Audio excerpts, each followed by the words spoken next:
মনোবীক্ষণ polyclinic, চিকিৎসার জগতে এক দশক। এখন এখানে সব বিষয়ে ডাক্তারবাবু এক ছাদের তলায়। ফোন করুন 7477799515 এই নম্বরে।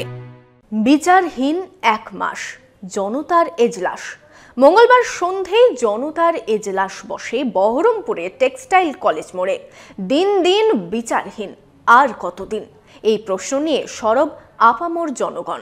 আপনার আনন্দে আমাদের উদযাপন। বিয়ে হোক বা পার্টি, বহরমপুরে এবার luxury banquet hall at golden retreat. জেলায় একমাত্র পিলারলেস ব্যাংকোয়েট, আছে স্পা, সালন, ক্লাব মেম্বারশিপের সুযোগও।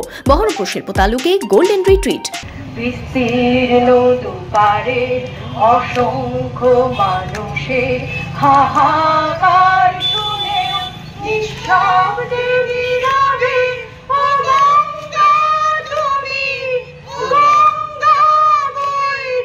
আরজিকর কাণ্ডের প্রতিবাদে রাত দখল কর্মসূচির মাঝেই এবার জনতার এজলাস।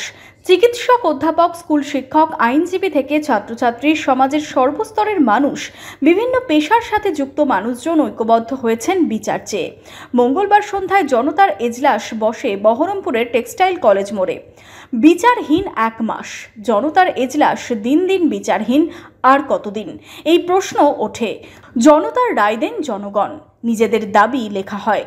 অত্যন্ত নারকীয়, কুৎসিত, বর্বরচিত ঘটনা ঘটেছে এবং সেটাকে ঢাকাচাপা দেওয়ার জন্য একটা দেশের সমস্ত ব্যবস্থাগুলো যেন উঠে পড়ে লেগেছে। তাই মানুষ খুঁজে নিচ্ছেন নিজেরই একটা আঙিনা।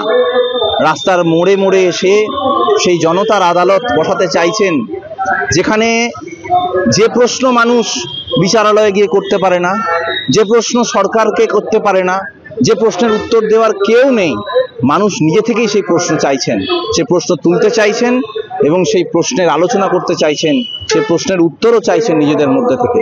এটাই হচ্ছে জনতার আদালত, এবং জনতার আদালতই পৃথিবীর ইতিহাসে দেখিয়েছে সর্বোচ্চ আদালত।